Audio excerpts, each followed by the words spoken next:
Hello friends, welcome back to my channel.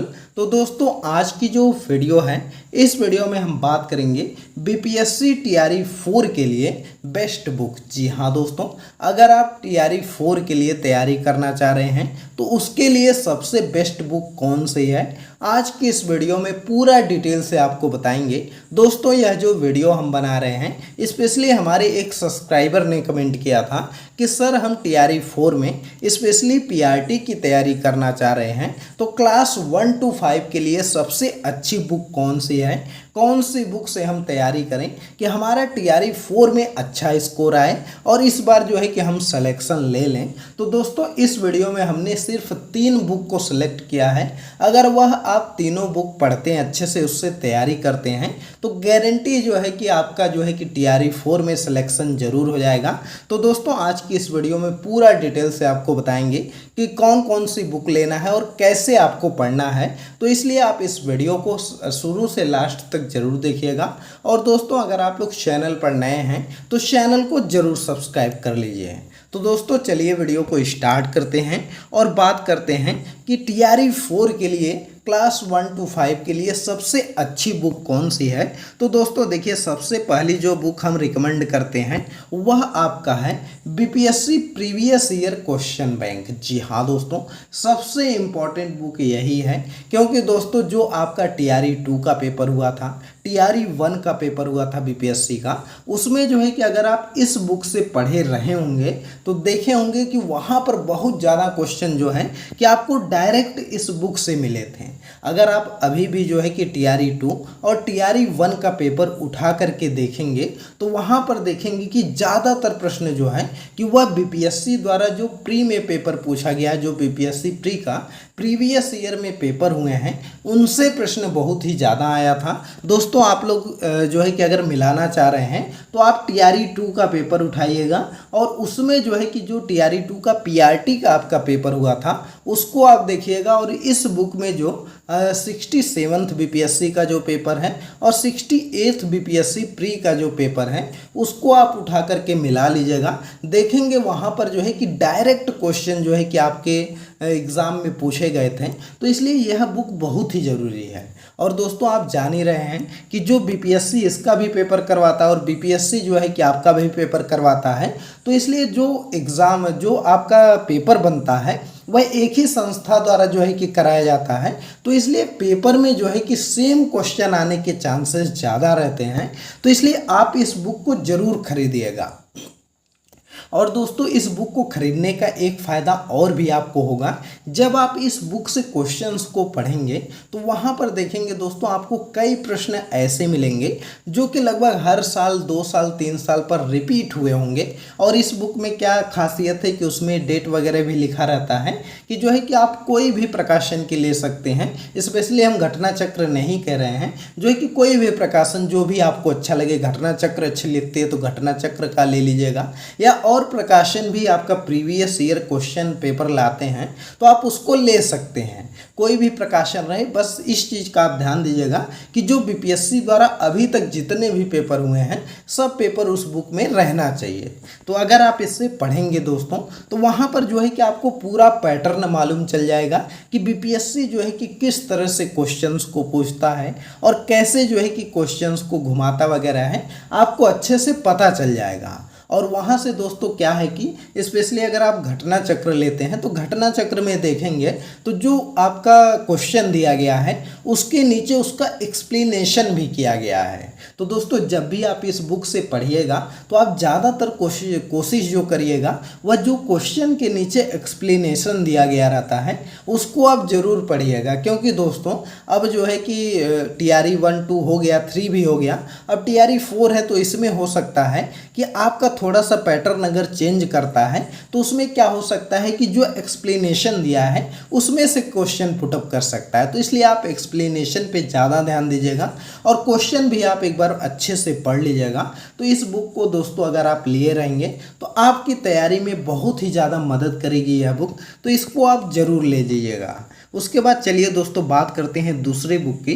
तो दूसरी जो बुक आपको खरीदनी है यह भी सबसे इम्पॉर्टेंट है, और यह क्या है, यह SCRT बुक है। जी हाँ दोस्तों, जो बिहार बोर्ड की बुकें चलती हैं, क्लास 6 to 8 की जो बुकें हैं, 6 to 8 में आपका पर्यावरण जो बुक है, उसके अलावा इतिहास हो गया, भूगोल हो गया, उसके अलावा आपका जो अगर हिंदी के भी पढ़ना चाहते हैं तो हिंदी का भी ले सकते हैं, स्पेशली जो 30 नंबर क्वालिफाइंग आता है उसके लिए। उसके अलावा जो है कि आप मैथ्स जो है उसको तो आप अच्छे से पढ़ लीजिएगा। अगर आप दोस्तों SCRT की जो बिहार बोर्ड की बुकें चलती हैं उससे अगर आप तैयारी करते हैं तो ज़्यादातर प्रश्न जो है कि इस बुक से भी उठाए जाते हैं। जो हमने पहली बुक आपको बताया उसमें से भी प्रश्न आपके उठते हैं, और जो प्रश्न एक्स्ट्रा आते हैं वह इस बुक से उठाए गए रहते हैं। तो इसलिए आपको SCRT की बुकें ज़रूर पढ़नी है। और दोस्तों अभी आपके पास TRE 4 के लिए टाइम भी बचा है, करीब करीब 3 से 4 महीने का आपके पास समय है। तो ऐसे में सबसे पहली जो प्रायोरिटी आप दीजिएगा, आप इस बुक को खरीद लीजिएगा, क्योंकि यह जो बुकें हैं यह बुक आपका अगर क्लास 5th से लेते हैं तो 5th की हो गई, 6th की हो गई, 7, 8 की हो गई, तो 4 बुकें हो गई, मतलब हर एक सब्जेक्ट की 4-4 बुकें हो गई। तो आपके पास अभी टाइम है, तो इस बुक को लेकर के और जितनी भी इसमें थ्योरी दी गई है आप सभी थ्योरी को और सभी चैप्टर को पढ़ जाइए अच्छे से। सबसे पहले दोस्तों आप इस बुक को पढ़ लीजिएगा, उसके बाद ही जो हम पहले नंबर पर बुक बताएं इस बुक को आप पढ़िएगा। क्योंकि अगर आप यहाँ से कॉन्सेप्ट क्लियर किए रहेंगे तो उसके बाद जब आप क्वेश्चंस या जो प्रीवियस ईयर क्वेश्चंस हैं इसको आप पढ़ेंगे तो वहाँ पर क्वेश्चंस करने में आपको आसानी होगी। और जो है कि अगर आप अच्छे से आपका कॉन्सेप्ट क्लियर हो जाएगा तो यहाँ पर भी काफ़ी अच्छा स्कोर करेंगे। तो इसलिए आप जो है कि सबसे पहले SCRT की बुक खरीद लीजिएगा, उससे पढ़ाई करिएगा, और उसके बाद उसके साथ ही साथ यह भी बुक खरीद लीजिएगा और देखते रहिएगा कि किस चैप्टर से कहाँ कहाँ से प्रश्न पूछे गए हैं। तो इस चीज़ को आपको करना है। और दोस्तों अगर आपको संभव हो सके तो आप एक काम करिएगा कि जो क्लास 9th और 10th की बुक है उसको भी आप खरीद लीजिएगा। जी हाँ दोस्तों, आप चाहें तो क्लास 9, 10th की बुक खरीद लीजिएगा। स्पेशली जो है कि आप GS के लिए खरीद सकते हैं, जो आपका जो है कि इतिहास वगैरह की है उसको आप खरीद लीजिएगा। इतिहास का हो गया, भूगोल का हो गया, क्योंकि जो है कि जो GS आता है इसमें स्पेशली 1 to 5 में, इसमें जो है कि एग्जामिनर क्या करता है कि कभी कभी हार्ड बनाने के लिए क्लास 10th की चीज़ें दे देता है, क्लास 9th की दे देता है, तो इसको ले सकते हैं। और दोस्तों मैथ की अगर तैयारी कर रहे हैं तो आप सिर्फ 6 to 8 का जो है कि मैथ अच्छे से पढ़ लीजिएगा, आपके सभी क्वेश्चन उसी में से मिल जाएंगे PRT के लिए। तो आप इसको पढ़ लीजिएगा ज़रूर। और 9th और 10th का सिर्फ जो है कि हिस्ट्री वगैरह, भूगोल वगैरह का बुक जो है वह ले लीजिएगा। तो इसको आपको करना है। और तीसरी जो बुक है दोस्तों वह है गाइड। जी हाँ दोस्तों, यह गाइड आपको खरीदनी है। दोस्तों यह चाहे तो आप स्किप भी कर सकते हैं, लेकिन हमारी जो राय है वह यह है कि आप इसको ज़रूर ले जाइएगा।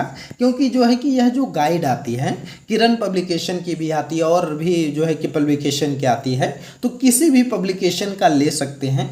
गाइड में स्पेशली क्या दिया रहता है कि जैसे हर एक चीज़ शॉर्ट में थोड़ा दिया रहता है। जैसे जब आप यह गाइड लेंगे तो इसमें क्या है कि जो आपका सिलेबस है PRT का, उसके अकॉर्डिंग यह गाइड बनाई गई है। तो क्या चीज़ है कि इसमें टॉपिक को छांट के लिखा गया है और इसमें थोड़ा शॉर्ट में लिखा गया है।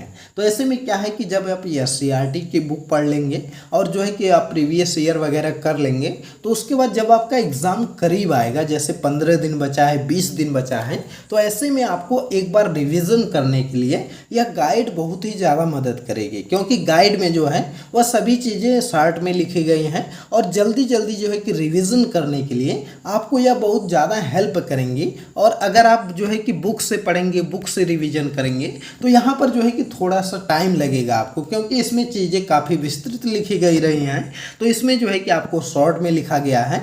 लेकिन दोस्तों अगर आप जो है कि यह जो आप SCRT की बुक लिए हैं, इससे अगर साथ में आप शॉर्ट नोट्स बनाते चलते हैं तब आप इसको लेने की ज़रूरत नहीं है। लेकिन दोस्तों आप जो है कि कोशिश करिएगा कि ले लीजिएगा, क्योंकि इसमें जो है कि आपका देखेंगे तो बिहार स्पेशल वगैरह भी पीछे दिया गया है, तो वहाँ से जो है कि आप पढ़ सकते हैं। आपको दोस्तों बिहार स्पेशल की अलग से बुक लेने की ज़रूरत नहीं है। इस बुक में जितना बिहार स्पेशल का दिया गया है सिर्फ उतना पढ़ लीजिए। और दोस्तों जो है कि जो एससीईआरटी की बुकें हैं उसमें तो बीच बीच में बिहार स्पेशल दिया ही गया है, तो सिर्फ उनको पढ़ लीजिएगा। और दोस्तों पीआरटी में बहुत ही ज़्यादा बिहार स्पेशल से प्रश्न नहीं आते हैं। बहुत प्रश्न आता है तो 2 प्रश्न 3 प्रश्न आता है। हाँ, टीआरई 1 में कुछ प्रश्न आए थे ज़्यादा, टीआरई 2 में भी आया था, लेकिन टीआरई 3 जब आपका हुआ जो री एग्ज़ाम हुआ है उसमें ज़्यादा प्रश्न बिहार स्पेशल के नहीं थे। तो इसलिए आप जो है कि बिहार स्पेशल जो इसमें दिया गया है सिर्फ आप उतना पढ़ लीजिए, आपका बिहार स्पेशल का प्रश्न हो जाएगा। तो यह तीसरी बुक आपको खरीद लेनी है। तो दोस्तों यह 3 बुक आपके लिए इम्पॉर्टेंट हैं। इस 3 बुक को आप खरीदिए और अच्छे से तैयारी करिए। अभी 3 से 4 महीने का समय है। गारंटी है कि आपका जो है कि बीपीएससी टीआरई 4 जो है उसमें आप शिक्षक जरूर बन जाएंगे। उसके बाद दोस्तों जब आपकी अच्छी खासी तैयारी हो जाए तो उसके बाद लास्ट में एक चीज़ आपको करना है, वह है प्रैक्टिस सेट। जी हाँ दोस्तों, सबसे इम्पॉर्टेंट चीज़ है प्रैक्टिस सेट आपको ज़रूर लगाना है। प्रैक्टिस सेट लगाने से क्या होता है कि जब दोस्तों आप प्रैक्टिस सेट लगाएंगे तो क्या होगा कि आपको अपने को आकलन करने का समय मिलेगा। आप अपने को आकलित कर पाएंगे कि हमारी कितनी तैयारी हुई है और हम कितना स्कोर कर पा रहे हैं। और दोस्तों जब आप प्रैक्टिस सेट से क्वेश्चंस को करेंगे तो वहाँ पर जो है कि जो क्वेश्चन गलत होंगे, दोस्तों क्या होता है कि बहुत से स्टूडेंट यह गलती करते हैं कि वह प्रैक्टिस सेट वगैरह लगाते तो हैं लेकिन जहाँ पर वह गलती करते हैं उस चीज़ को ध्यान नहीं देते हैं। जैसे मान लीजिए कि भारतीय राष्ट्रीय आंदोलन से कोई टॉपिक है, जैसे असहयोग आंदोलन है, तो उसका प्रश्न अगर आपसे गलत हो गया है तो ज़्यादातर लगभग 80% बच्चे ऐसा करते हैं कि वह उस टॉपिक को फिर से नहीं पढ़ते हैं, वह फिर दूसरा प्रैक्टिस सेट हल करने चले जाते हैं। लेकिन दोस्तों आपको प्रैक्टिस सेट कैसे करना है कि आपको प्रैक्टिस सेट अच्छे से आपको हल करना है। उसके बाद जो जो टॉपिक आपका गलत हो रहा है, जहाँ जहाँ से क्वेश्चन आपका गलत हो रहा है, जो आप बुक खरीदे हैं या सीआरटी की बुक हो गया, उसके बाद जो गाइड आप खरीदे हैं उस टॉपिक को आपको फिर से उसमें खोलना है और उसको अच्छे से पढ़ जाना है। और उसके बाद जब आपको वह टॉपिक अच्छे से तैयार हो जाए तो फिर उसके बाद आपको प्रैक्टिस सेट 2 करना है। तो इस तरह से अगर आप तैयारी करेंगे तो आपको जो है कि टीआरई 4 में सिलेक्शन से कोई नहीं रोक सकता है। और दोस्तों आप कोशिश करिएगा कि जब आपका एग्ज़ाम आए टीआरई 4 का तो उससे पहले कम से कम आप 20 से 30 प्रैक्टिस सेट जरूर कर लीजिएगा। जी हाँ दोस्तों, 20 से 30 प्रैक्टिस सेट जरूर करिएगा। और प्रैक्टिस सेट करते वक्त इस चीज़ का भी ध्यान दीजिएगा कि जो है कि आप एक टाइम लिमिट सेट करिएगा। जी हाँ दोस्तों, जैसे 2.5 घंटे का पेपर होता है तो उसी तरह से आपको टाइम भी सेट करना है कि जो है कि हमको इतने ही समय में करना है। अगर उससे ज़्यादा समय लग रहा है तो उसके बाद उसको आगे नहीं हल करना है। आपको एक टाइम अलार्म लगा लेना है और उस टाइम के अंदर ही हल करना है। इससे क्या होगा कि आपकी एक्यूरेसी मेंटेन होगी। और दोस्तों आप घड़ी भी देख करके करिए कि आप कितने टाइम में कितने प्रश्नों को टच कर ले रहे हैं। अगर दोस्तों आपका समय ज़्यादा लग रहा है पेपर में तो आप कोशिश करिए कि किस तरह से आप पेपर को फास्ट कर सकते हैं। मैथ्स के कैलकुलेशन में आप बहुत कम टाइम लगाइए, तो इस चीज़ को आप काम करिएगा। दोस्तों अगर एग्ज़ाम में जो है कि आपके पास एक्यूरेसी मेंटेन रहती है, क्वेश्चन अटेम्प्ट करने की जो टाइमिंग है वह सही रहता है, तो आप ज़रूर जो है कि अच्छा स्कोर करेंगे। ज़्यादातर स्टूडेंट के लगभग 80% स्टूडेंट के साथ यही होता है कि उनकी टाइमिंग मेंटेन नहीं हो पाती है। क्या होता है, पेपर हल करते जाते हैं और लास्ट में क्या होता है कि 20 प्रश्न अभी बचा है और हल ही नहीं कर पाए, तब तक जो है कि टाइम अप हो गया और उनका पेपर छीन लिया जाता है। तो इसलिए 20 क्वेश्चन तो वैसे ही उनका छूट जाता है, तो वैसे ही सब बच्चों से पीछे हो जाते हैं। तो इसलिए आपको क्या करना है कि कोशिश करना है कि किस तरह से आपको टाइम को मेंटेन करना है और किस तरह से जो है कि आपको पेपर को हल करना है। और यह सब चीज़ आप सीखेंगे प्रैक्टिस सेट से। तो दोस्तों इस पर भी हम एक वीडियो अच्छे से बना देंगे कि किस तरह से प्रैक्टिस सेट को सॉल्व किया जाता है, किस पोर्शन को सबसे पहले करना चाहिए, कहाँ से क्वेश्चन शुरू करना चाहिए, तो इस पर भी हम अच्छे से बता देंगे। तो अगर आपको वह वीडियो चाहिए तो कमेंट करिएगा। और दोस्तों सिर्फ इससे तैयारी करिए, आप टीआरई 4 जो है कि ज़रूर इस बार जो क्वालिफाई कर जाएंगे, निकाल लेंगे। तो चलिए यह वीडियो आपको कैसी लगी कमेंट करके बताइएगा। और वीडियो पसंद आई हो तो वीडियो को लाइक करिए, ज़्यादा से ज़्यादा शेयर करिए और चैनल पर नए हैं तो चैनल को ज़रूर सब्सक्राइब करिए। चलिए मिलते हैं अगली एक नई वीडियो में एक नए टॉपिक के साथ, तब तक के लिए बाय बाय।